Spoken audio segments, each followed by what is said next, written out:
Hello friends, welcome back to my channel. स्वागत आहे तुमचं माझ्या व्लॉगमध्ये. कशा आहात तुम्ही सगळे? मजेत ना? आय होप सगळे मस्त असाल. तर तुम्ही पाठीमागचे व्हिडिओज बघितले का? नसतील बघितले तर जाऊन नक्की बघा. चॅनलवर नवीन असाल तर फॉलो करायला विसरू नका. आणि आजचं थंबनेल तुम्ही पाहिलंच असेल, तर मी आज बनवणार आहे मालवणी सुक्कं चिकन.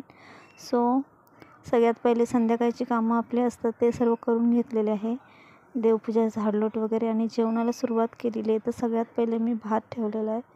तर भात बनेपर्यंत मी पीठ मळून घेते आणि त्याच्यानंतर ना आपलं बनवणार आहे सुक्कं चिकन. चला तर मग स्टार्ट करूया.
हा आहे माझा मुलगा जैनेश आणि तो जेवण बनवतानाच येतो. म्हणजे त्याला काय पाहिजे होता, कॅमेरा, ट्रायपॉडच हवा होता. सो मी त्याला बाहेर नेऊन ठेवलेलं आहे आणि माझ्या चपात्या करून झालेल्या आहेत.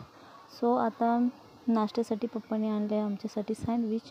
तर खाऊन घेते आणि मग लगेच तयारीला लागते आपलं सुक्कं चिकन बनवायला. चला तर मग सगळ्यात पहिले आपण अख्खे गरम मसाले घ्यायचे आहेत आणि ते मस्त रोस्ट करून घ्यायचे. तर अख्खे गरम मसाला आहे, तेजपत्ता घेतला आहे मी, लवंग घेतलेले, थोडेसे धणे, दालचिनी आणि काळी मिरी घ्यायची, तेजपत्ता घ्यायचं आहे आणि थोडंसं म्हणजे 3-3, 4-4 असं घ्यायचं आहे थोडंसं. आणि पहिले पॅनवरती ना सुक्कंच असं भाजून घ्यायचं आहे लाल होईपर्यंत. खरपूस चांगला रोस्ट झालं पाहिजे की लगेचच बारीक होतं जास्त व्यवस्थित भाजल्यानंतर. तर भाजून सगळं सुक्या भांड्यावर घ्यायचं आणि त्याच्यामध्ये आपण त्याला मिक्सीमध्ये बारीक करून घ्यायचं आहे आणि मस्त वाटायचं. पाणी न टाकता सुक्कंच वाटायचं आहे. हे गरम मसाले वाटून घ्यायचे. नंतर घेतलेला आहे मी बारीक चिरलेला कांदा. जो कांदा आपण थोडासा फ्राय करून घ्यायचा आहे, थोडंसं तेल टाकायचं म्हणजे चांगला भाजून जातो.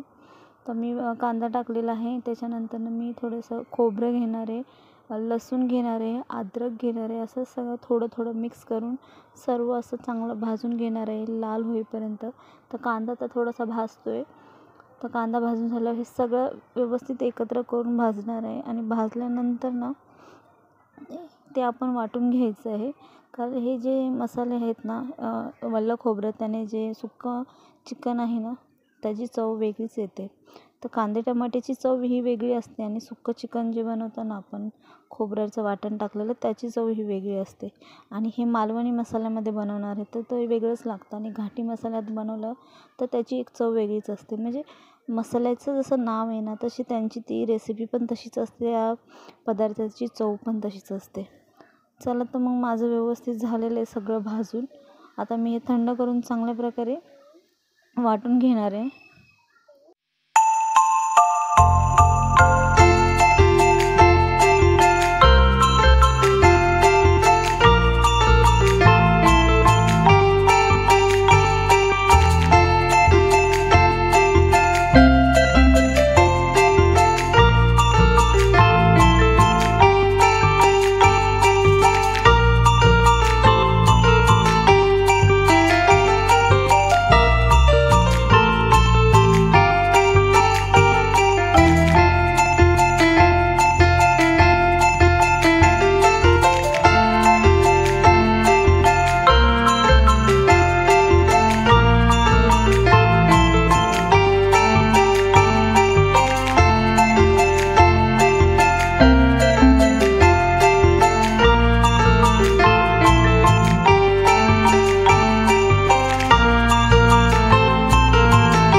कढई गरम झालेली त्याच्यामध्ये मी टाकलेले आहेत 2 बारीक चिरलेले कांदे.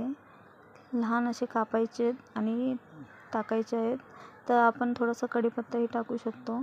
तर कांदा असा करफूस होईपर्यंत भाजायचा, असा लाल कलर आला पाहिजे कांद्याला. आणि थोडंसं मीठ टाकायचं म्हणजे लवकर भाजतो. तर कांदा व्यवस्थित भाजून घेतल्यानंतर मी टाकते हळद. त्याच्यानंतर टाकणार आहे मालवणी मसाला, ज्याच्यात आम्ही सर्व जेवण आमचं त्याच्यामध्येच बनतं. खूप छान असा मसाला आहे आणि ह्या मसाल्याने भाजी बघा म्हणजे कलरच बघा किती छान येतो. सो भाजी तर किती सुंदर होते. मच्छी कढी किंवा मच्छी फ्राय म्हणजे नॉनव्हेजचे पदार्थ आहे ना, जे ह्या मालवणी मसाल्यामुळे खूपच छान होतात. तुम्ही कधी हा मसाला ट्राय करून बघा, म्हणजे थोडासा विकत घेऊन बघा. हा मसाल्याचा मस्तच लागतो, छान लागतो. तर मी माझ्या मम्मीकडे घाटी मसाला वापरायची, त्याची चव आणि याची चव एक डिफरंट आहे, वेगळंच आहे. सो तुम्ही एकदा नक्की ट्राय करा ही. तर मसाला व्यवस्थित भाजलेला आहे, त्याच्यामध्ये मी टाकलेलं थोडंसं चिकन मसाला टाकला, थोडंसं मी मटन मसाला पण टाकला, गरम मसाला थोडंसं, म्हणजे जास्त स्पायसी नाही, असं थोडं थोडं 1-1 चमचा धने पावडर, असं सर्व मसाले मिक्स करून थोडंसं टाकलेलं आहे. तसं तुम्ही तुमच्या आवडीनुसार टाकू शकता जर तुम्हाला जास्त स्पायसी हवं असेल तर भाजून झालेलं आहे. तर मी याच्यामध्ये टाकणार आहे माझं आपलं ते वाटून ठेवलेलं वाटण, जे खोबरं, लसूण, कांदा आणि अद्रक जे ज्याच्यामध्ये आपण भाजलं होतं ते. आणि ते मस्त आता तेलामध्ये हा मसाला भाजलेला आहे की त्यानंतर ते वरतून टाकायचं आपल्याला. आणि ते पण असं थोडंसं लालसर होईपर्यंत भाजायचं, कारण ऑलरेडी आपण ते चांगलं भाजून घेतलेलं होतं आणि वाटून पण घेतलेलं आहे, त्यामुळे ते लगेचच फ्राय होईल, जास्त वेळ नाही लागणार त्याला. तर असं सुक्कं आपल्याला वाटायचं पण आहे. वाटणामध्ये पण जास्त पाणी नाही टाकायचं, कारण आपण सुक्कं चिकन बनवतो आहे. तर सुक्क्या चिकनला सुक्कंच ग्रेव्ही पण सुकीच घ्यायची आपल्याला, जास्त पातळ ग्रेव्ही नाही बनवायची.